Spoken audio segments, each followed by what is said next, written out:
Praise the Lord. Our topic today is the qualities in Nehemiah's life. From book of Nehemiah, chapter 1. Let's read our scripture. Sabi po dun sa verse 4, nang marinig ko ito, naupo ako at napaiyak. Ilang araw akong nagdalamhati at nag-ayuno.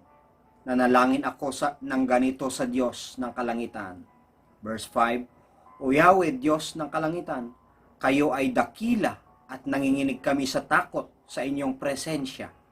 Matapat ninyong tinutupad ang inyong tipan at wagas na pag-ibig sa mga nagmamahal sa inyo at tumutupad sa inyong mga utos. Pagmasdan ninyo ako at pakinggan ang aking panalangin.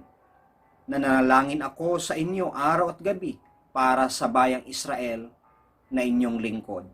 Inaamin ko pong nagkasala kami sa inyo, ako at ang aming mga ninuno. Napakabigat ng aming kasalanan sa inyo. Hindi namin sinunod ang inyong kautusan. Nilabag namin ang mga tuntuning ibinigay ninyo sa amin sa pamamagitan ng inyong lingkod na si Moises. Verse 8, sinabi ninyo kay Moises, kung kayong mga Israelita ay tatalikod sa akin, ikakalat ko kayo sa iba't ibang mga bansa. Subalit kung manunumbalik kayo at tutupad sa aking mga utos, mapadpad man kayo sa pinakamalayong lugar, titipunin ko kayong muli sa lupaing aking pinili upang sambahin ako roon. Verse 10, sila ang inyong mga lingkod at ang inyong bayan na tinubos sa pamamagitan ng inyong dakilang kapangyarihan at lakas. Last verse, O Panginoon, pakinggan ninyo ang panalangin ko at ng iba pang lingkod ninyo na nagnanais magparangal sa inyo. Pagtagumpayin po ninyo ako ngayon at loobin po ninyong kahabagan ako ng hari. Pinagpala na po ang banal na salita ng Panginoon. Manalangin tayo. Father God, we thank you for this wonderful privilege na kami ay makapagbulay-bulay ng inyong banal na salita. Help us, Father, that we may discern your will and your best plan in our lives. In Jesus' name, I pray that you would bless and empower all the viewers in the name of Jesus. May your words, Lord, will bring wisdom, power, and increase our faith in the name of Jesus. May your Holy Spirit speak to us, Father. Open our hearts and minds as we receive your divine revelation today. I declare victorious service in Jesus' powerful name. Amen. Kapatid, it's not easy to live in this fallen world. But by the grace of God, His goodness, in His faithfulness, we will live victoriously. Amen. Bilang mga mananampalataya, mahalaga ma-discover natin ang godly qualities na kailangan natin upang magtagumpay. Sa buhay ni Nehemiah, napakarami po tayong matututunan. Hindi lang tungkol sa pamumuhay, kundi sa pamumuno at paglilingkod. In his life, makikita natin ang kababaang loob. Sa kanyang muling pagtatayo ng Wall of Jerusalem, nasubok ang pureness ng kanyang puso. Nasubok ang kanyang pananampalataya, maging ang kanyang karakter. Okay, andyan si Sanballat, nandyan si Tobias, si Geshem, nakaaway ni Nehemiah. Talagang matindi ang panggugulo, paninira at panlilibak. Pero nanatiling matatag si Nehemiah. Maraming naranasang accusation, argument, persecution sa kanya. But he persevered hanggang sa ito ay matapos. Sa panahon ng challenges in life, dapat mapili natin ang pinaka-the best, kapatid. Kagaya po ng ginawa ni Nehemiah. He seek God. When we seek the kingdom of God, He will add it unto us, kapatid, kung ano ang kakailanganin natin. Provision, strength, wisdom, lahat yan ay pagkakalob sa atin ng Panginoon. At sigurado, hindi ka mapapahiya at hindi ka pababayaan ng Panginoon. Amen? Hallelujah! What are the 5 qualities that we can learn from Nehemiah's life? Ano ang 5 katangian na matututunan natin sa buhay po ni Nehemiah? Una, makikita natin dito yung concern siya. Nang mabalita ni Nehemiah ang sitwasyon ng wall of Jerusalem, sabi ng verse 4, siya ay naupo at napaiyak. Ilang araw siyang nagdalamhati at nag-ayuno tungkol dito. Okay? At siya'y nanalangin sa Panginoon. Nehemiah was concerned about the condition of the walls of Jerusalem. Same with us. May taong concerned siya sa needs ng isang tao o pamilya. Pero yung mismong tao o pamilya, wala lang sa kanila. Kasi sanay na sila sa ganong estado ng buhay. Mahalaga kapatid yung self-awareness natin. Nung nalaman ni Nehemiah ang sitwasyon ng Wall of Jerusalem, makikita natin kaagad yung kanyang pagkabahala at pag-alala dito. Ganun na lamang yung kanyang concern. Maraming taong hindi nakikita ang aktual na sitwasyon ng kanilang sariling buhay o ng kanilang pamilya. Maging ang kanilang trabaho, maging ang kanilang simbahan na dinadaluhan. It is important to get the true picture of the situation and cry to God instead of assuming that everything is okay. Nang dumating si Jesus sa templo, labis siyang nabalisa sa nangyayari doon. Ngunit ang mga tao ay natuwa at ipinagmamalaki pa nga ang kanilang templo. Ganon din ang sitwasyon sa marami or karamihan sa ating mga simbahan. Mark chapter 11 verse 15 to 17, pagdating nila sa Jerusalem, si Jesus ay pumasok sa templo. Ipinagtabuyan niya ang mga nagbebenta at namimili roon at ipinagtataob niya ang mga mesa ng mga namamalit ng salapi at ng mga upuan ng mga nagtitinda ng kalapati. Verse 16, pinagbawalan din niyang tumawid sa patio ng templo ang mga may dalang paninda at tinuruan niya ang mga tao ng ganito, nasusulat, ang aking tahanan ay tatawaging bahay dalanginan ng lahat ng bansa, ngunit ginawa ninyo itong lungga na mga magnanakaw. Ganun na lang sila eh. Wala silang concern. Magawa lang nila yung kanilang gusto. Okay na sa kanila. Pero ibang intensyon ng Diyos dito. Sapagkat ang templo ay ginawang bahay dalanginan. Gayunpaman, may ilang naiintindihan ang aktual na sitwasyon at concern tungkol dito. May mga tao pong ganyan. Kaya may nakikiisa, nakikibahagi, nagmamalasakit, sumusuporta, tumutulong, tinutulungan si pastor, tinutulungan ang gawain ng Panginoon dahil naunawaan nila ang mga aktual na nangyayari dito. Pangalawa pong quality na matututunan natin kay Nehemiah ay yung confession. Okay? Out of concern come a cry and a confession. Nehemiah chapter 1 verse 6 and 7, sabi niya po dito, pagmasdan ninyo ako at pakinggan ang aking panalangin. Nanalangin ako sa inyo araw at gabi para sa bayang Israel na inyong lingkod. Inaamin ko pong nagkasala kami sa inyo. Ako at ang aking mga ninuno. Napakabigat ng aming kasalanan sa inyo. Hindi namin sinunod ang inyong kautusan. Nilabag namin ang mga tuntuning ibinigay ninyo sa amin sa pamamagitan ng inyong lingkod na si Moises. So makikita po natin dito, no? Nehemiah confesses the sins of the people. And even that of former generations. Ipinagtapat ni Nehemiah ang mga kasalanan ng mga tao at maging ang mga nakaraang henerasyon. Nangangailangan iyon ng pagpapakumbaba at espiritual na pananaw. Alam niyang may kasalanan ang mga tao. Ganon din po tayo, mga minamahal kong kapatid sa Panginoon. Kung concerned po tayo sa ating bansang minamahal, ang ating bansang Pilipinas, pag-pray po natin ang ating pong bansa that God will heal our land, na magkaroon ng great awakening, magkaroon ng great revival, magkaroon ng pag-unlad at pag-angat ng ating pong bayan, at ang karahasan, kasalanan ng ating bansa ay patuloy din po nating ilapit sa ating Panginoon. Magkaroon po tayo ng puso dito. Kaya naipanalangin din po ang ating pong bansa. Kagaya po ni Haring Solomon. Okay? Nung may dedicate ang templo, kung sino man nakaranas ng mabibigat na pagsubok, mga suliranin sa buhay, sabi niya, 2 Chronicles chapter 7 verse 14, "If my people who are called by my name will humble themselves and seek my face and turn from their wicked ways," sabi niya, "I will hear from heaven, I will forgive their sins, and I will heal their land." Matindi po.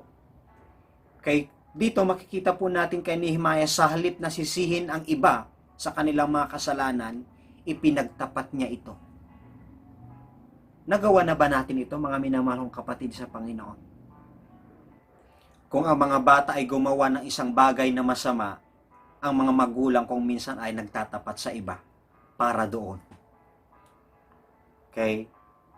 Humility does not allow us to stand on anything. But the mercy of God, God reminded us, kapatid, anuman ang ating posisyon, ang ating mga kilos, ay walang kabuluhan kung ang ating puso ay hindi nakakiling sa ating Panginoong Hesukristo. Humility also allows us to understand that God is supreme. Ang Diyos ang pinakamataas at pinakamakapangyarihan. Sabi ng Awit chapter 135 verse 6, "Anumang nais ni Yahweh sa langit man o sa lupa, at kahit sa karagatan, ang anumang panukala, ginaganap niya ito sa sariling pagkukusa." Siya ang ganap na may kapangyarihan, kapatid, sa lahat ng bagay, sa langit at sa lupa. Maaring ginawa po ito ni Nehemiah. Sa halip, ano ang kanyang ginawa? Siya ay nanalangin sa Diyos. It was a short prayer, but it was a good one. Hallelujah! Mabuti ito dahil hindi inuutusan ni Nehemiah ang Diyos na gumawa ng anuman. He's submitting himself to God's authority. Humility allows us to pray rightly. And humility allows us to trust that God will do what is right. Hallelujah! Ang pagpapakumbaba, kapatid, ay nagpapaintulot sa atin na manalangin ng tama. At ang pagpapakumbaba ay nagpapaintulot sa atin na magtiwala na gagawin ng Diyos ang tama para sa ikabubuti natin. So ang tunay na pagsisisi, taos-pusong pagsisisi at pagpapakumbaba ang susi para tayo ay patawarin, pagalingin at pagpalain ng Diyos. Amen? Hallelujah! Pangatlong quality na makikita po natin sa buhay ni Nehemiah, yung compassion.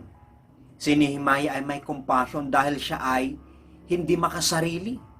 Mapagpakumbaba siya. Isipin nyo, nung nalaman niyang wasak ang pader ng Jerusalem, siya ay umiyak, nagdalamhati at nag-ayuno.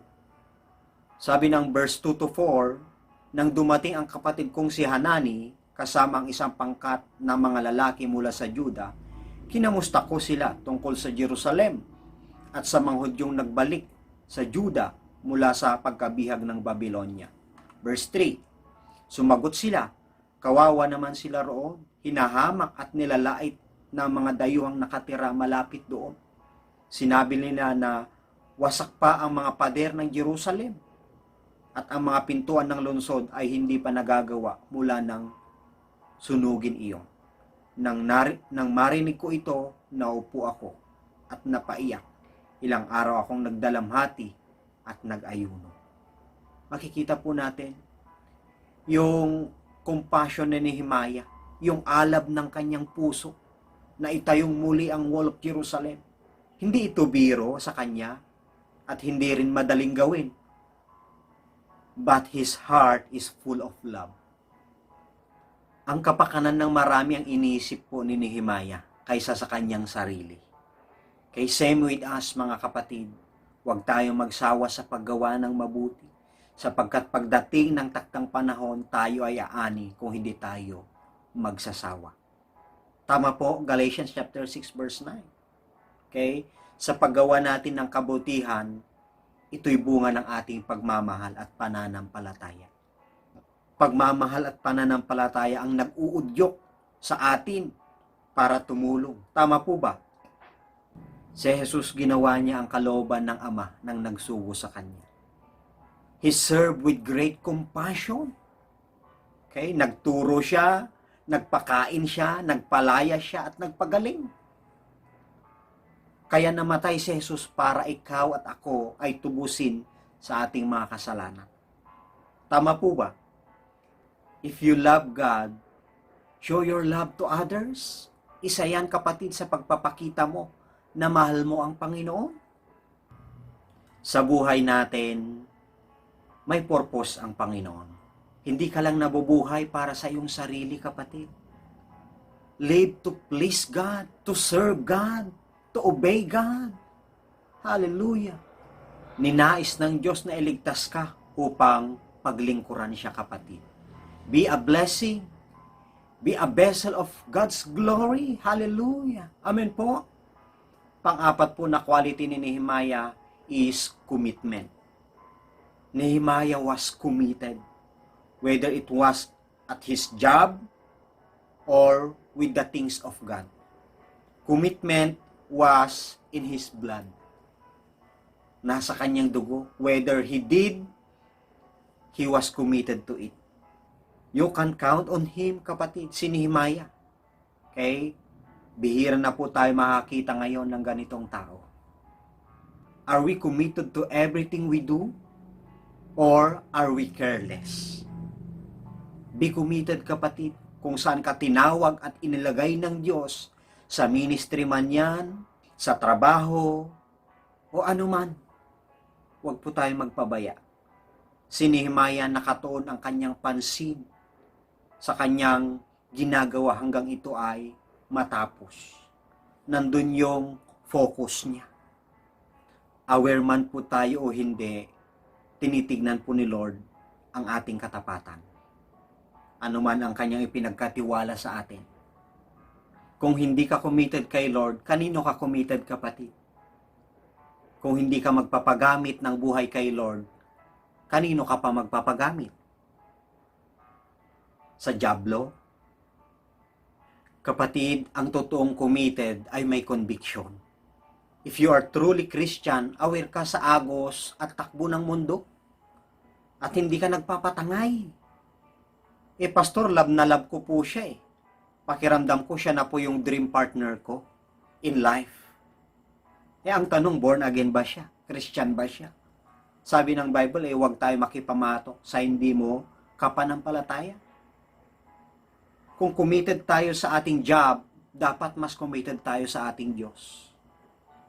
Sa pagsamba, sa pagpupuri, at sa pagsunod sa Kanya. Ang committed na Christian, kahit saan ka man mapunta sa buong mundo, kay sinusuportahan mo pa rin ang simbahang pinanggalingan mo. Hindi mo pinuputol ang koneksyon mo. Nag-iikapo ka pa rin dapat, nagbibigay ka pa rin, sumusuporta ka pa rin sa gawain.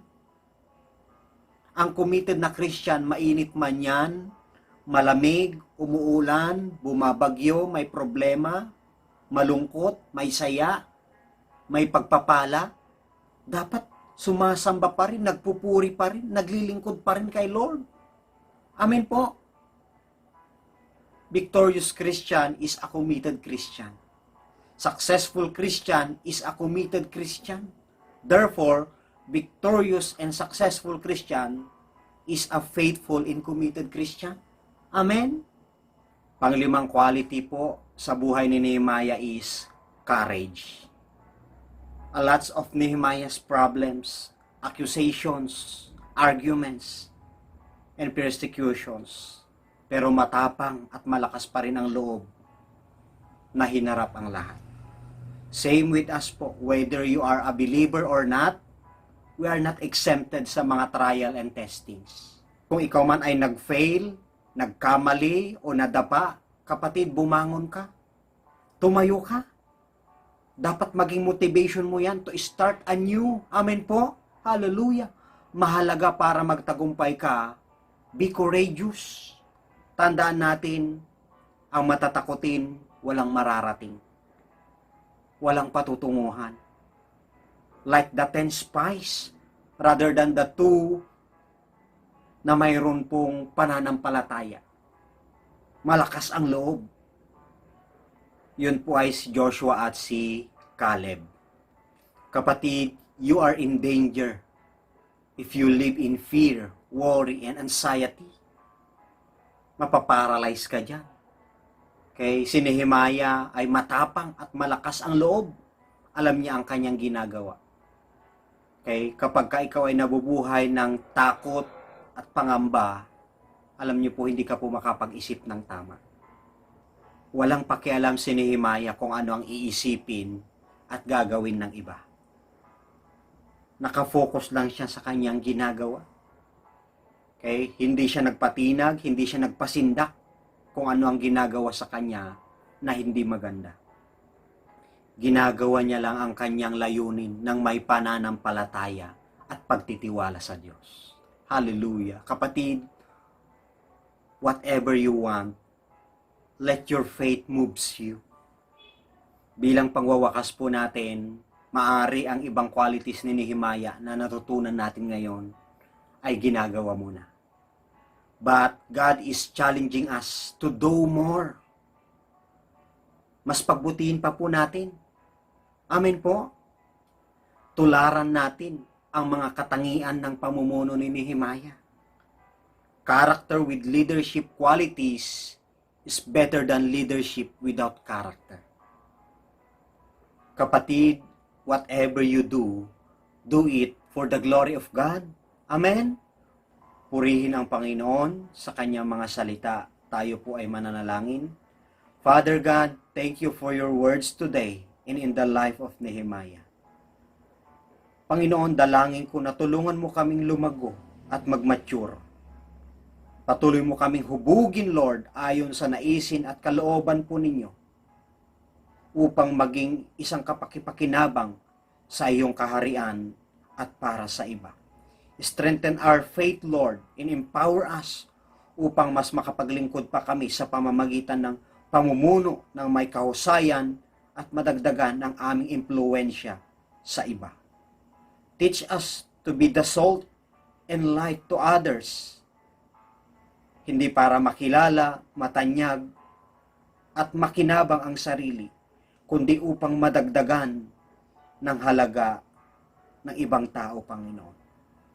Higit sa lahat, bigyan mo kami ng kalakasan, kakayahan, at kapangyarihan na unahin ang aming pamilya pagdating sa pamumuno. Bless all our viewers, Lord, in every detail of their lives. Salamat po sa inyong mga pagpapala. Sa iyo lamang, Panginoon, ang kapurihan, kadakilaan, at kaluwalhatian sa ngalan ng Ama, ng Anak, at ng Santong Espiritu, sa pangalan ni Jesus. Amen.